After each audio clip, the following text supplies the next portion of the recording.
Olá, começa agora mais um episódio do Macro Review, o podcast de economia do C6 Bank. Nosso tema de hoje é a desaceleração da economia brasileira. Como já era esperado, o PIB vem avançando em um ritmo mais lento. A alta no segundo trimestre deste ano foi de 0,4%. E não é que o PIB esteja indo mal, né? Mas aquele crescimento de mais de 3% ao ano que o Brasil viu em 2023 e 2024 ficou mesmo para trás. E olha, se esse avanço do PIB acontece em uma base equilibrada, crescer faz bem para o país. Por outro lado, quando o PIB dá passos mais largos do que o país suporta, o resultado é uma inflação elevada como a que a gente sentiu nos últimos anos. Será que a economia brasileira vai, em um horizonte breve, encontrar um ponto ideal entre o crescimento saudável e a inflação controlada? A gente vai refletir sobre esse assunto no episódio de hoje. A economista Cláudia Moreno vai explicar como o conceito de hiato do produto nos ajuda a projetar os caminhos do PIB e da inflação no Brasil nos próximos meses. No cenário internacional, a gente começa falando de Estados Unidos. O último relatório de emprego divulgado por lá veio bem mais fraco que o esperado e reforçou as expectativas para um corte de juros. E na Europa, o tema é o último dado de inflação na zona do euro e o acordo de livre comércio com o Mercosul, que está um pouquinho mais próximo de acontecer. Então fica com a gente para entender melhor. Eu sou a Júlia Nunes. E eu sou a Bianca Alvarenga, e hoje é 8 de setembro de 2025.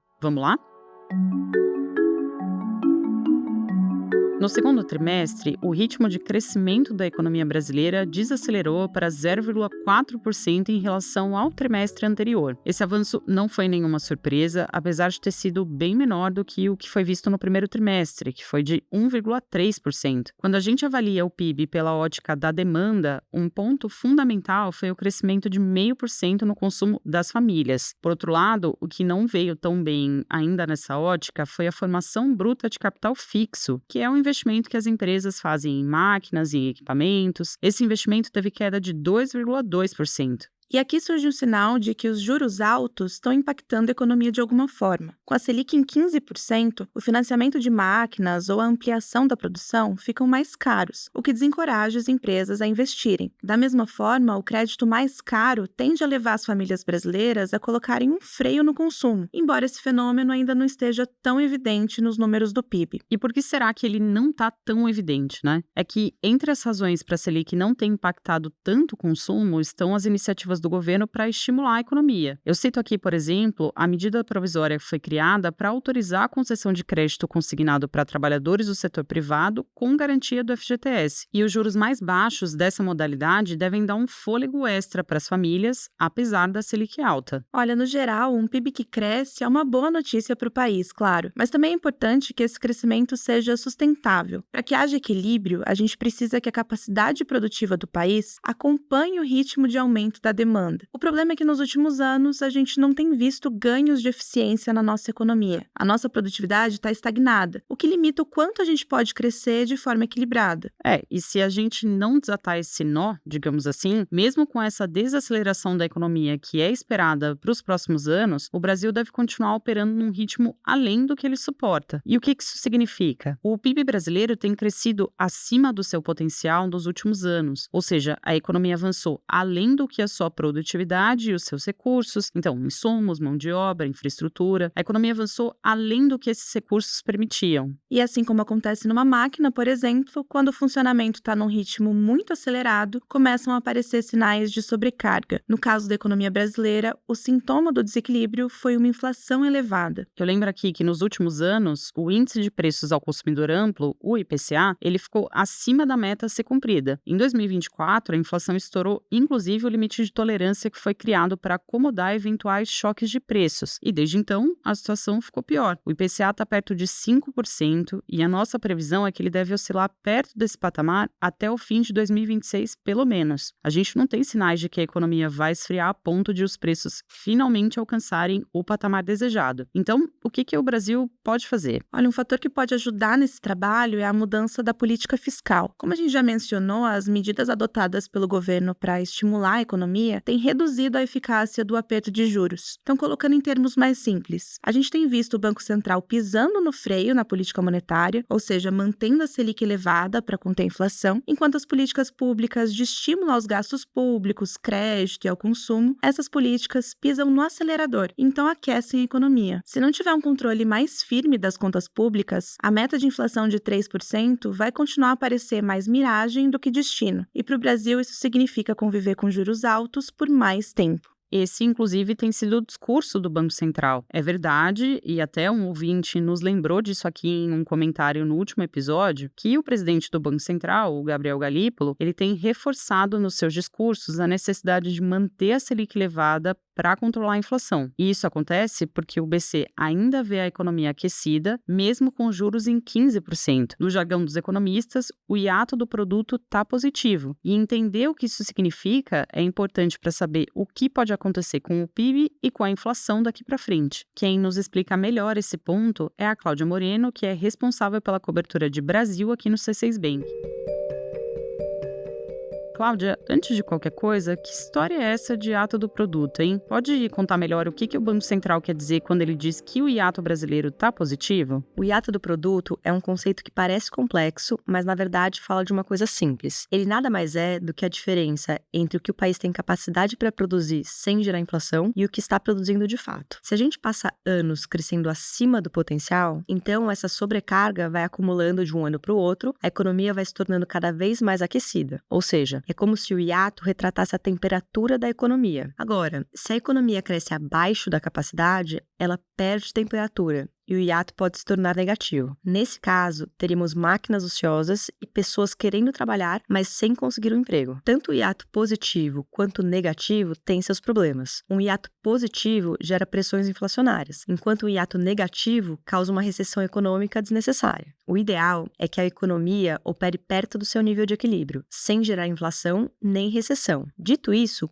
como está o hiato da economia brasileira hoje? No primeiro trimestre do ano, o Banco Central estimou que o hiato do produto estava positivo em 0,9% do PIB. Então, esse é o valor que a economia está produzindo além da sua capacidade. O resultado disso foi, por um lado, um desemprego baixo, no menor patamar da história, e, por outro, uma inflação bem elevada. Esses são sinais que corroboram que a economia está de fato aquecida. O conceito parece claro agora, Cláudia, mas a questão é a seguinte: o PIB deve desacelerar gradualmente nos próximos anos, como a gente falou, mas isso vai ser suficiente para diminuir a sobrecarga que o hiato retrata e, principalmente, vai ser suficiente para controlar a inflação? Na visão do Banco Central, a resposta é sim. Ele vê o hiato do produto indo para o campo negativo no fim do ano que vem. Isso significa que o BC acredita que a economia vai esfriar e, com isso, a inflação vai começar a ceder. Mas a gente tem uma visão um pouco diferente.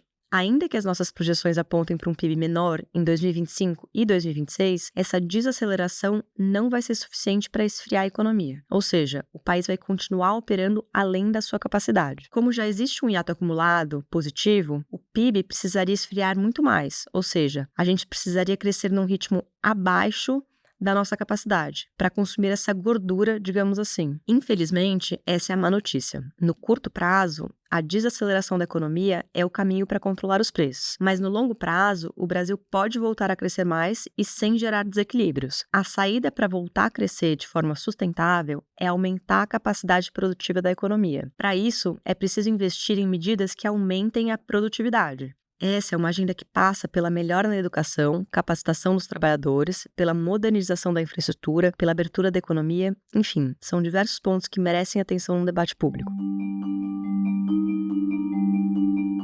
Agora a gente passa para o cenário internacional. Nos Estados Unidos foram criados 22 mil postos de trabalho em agosto, segundo o relatório que mede as admissões no país. O resultado veio abaixo do esperado e bem menor que o do mês anterior, que foi revisado para 79 mil contratações. A taxa de desemprego americana subiu de 4,2% para 4,3%, mas ela ainda segue baixa para os padrões históricos. Além disso, os salários continuam em alta. O ganho médio por hora trabalhada avançou 3,7% em 12 meses, mantendo pressão sobre a inflação nos Estados Unidos. A gente acredita que esse quadro deveria inspirar cautela para o Federal Reserve, o Banco Central americano, já que a inflação segue acima da meta e as tarifas comerciais podem ser um fator de pressão adicional para os preços de produtos, em especial os importados. Apesar disso, tudo indica que o Fed vai cortar os juros na reunião desse mês. O presidente da instituição, o Jerome Powell, ele sinalizou recentemente que acredita que, se os preços subirem nos próximos meses, vai ser uma alta temporária. Por isso, o Powell está mais preocupado com uma piora rápida do mercado de trabalho do que com o aumento da inflação.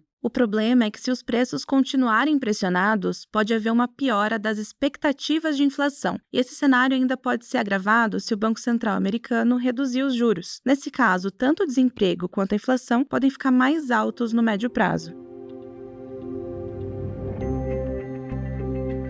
Agora a gente deixa os Estados Unidos para falar de Europa. Por lá, a inflação teve uma leve alta em agosto. O índice de preços ao consumidor, o CPI, ele subiu 0,2% no mês e veio um pouco acima do esperado, mas ainda em linha com as projeções do Banco Central Europeu. A alta em 12 meses foi de 2,1%, contra os 2% registrados em julho, então a inflação segue próxima ali da meta de 2%. O núcleo do índice, que desconsidera itens voláteis como energia, alimentos, álcool e tabaco, continua em 2,3%. O destaque negativo para a inflação europeia em agosto foi do setor de serviços, que avançaram 3,1% em 12 meses e seguem pressionando a inflação. Já os preços de bens continuam mais frios, ajudando então a manter a inflação sob controle. Para os próximos meses, a nossa avaliação é que a inflação na Europa deve ceder, basicamente por causa de 2 motivos. O primeiro é que os salários estão desacelerando, o que diminui a chance das empresas repassarem custos mais altos de mão de obra para os preços. O segundo é o euro mais forte em relação ao dólar, que deixa os produtos importados mais baratos para os europeus. Nesse cenário, a gente acredita que o Banco Central Europeu vai manter os juros parados na reunião desta semana, adotando então uma postura mais cautelosa. Lembrando que em julho, o Banco Central Europeu pausou o ciclo de cortes que começou no ano passado e ele disse que a atividade econômica da região tem mostrado alguma resiliência. Isso, por enquanto, afastaria a necessidade de novas reduções nos juros na Europa.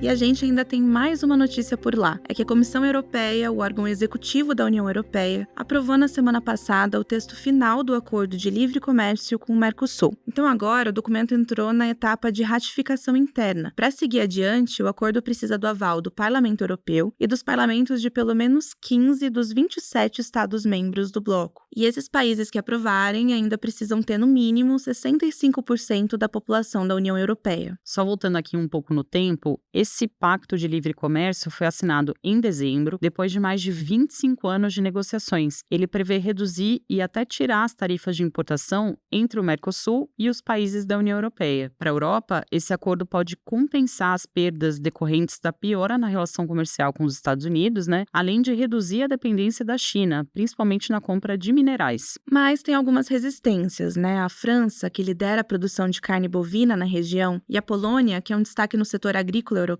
esses países temem a concorrência com os produtos vindos dos países do Mercosul. Então, para responder a essas preocupações, a proposta da Comissão inclui um freio que permite limitar ou até suspender importações de alguns produtos agrícolas do Mercosul, caso os produtores europeus aleguem um excesso de entrada desses bens na região ou queda nos preços locais. E essa medida parece ter reduzido a resistência da França, que é o segundo maior país da União Europeia, e isso é um avanço importante para o acordo ser aprovado até o fim do ano, como os europeus estimam que vai acontecer. Para o Brasil, esse pacto representa um passo importante rumo a maior abertura comercial.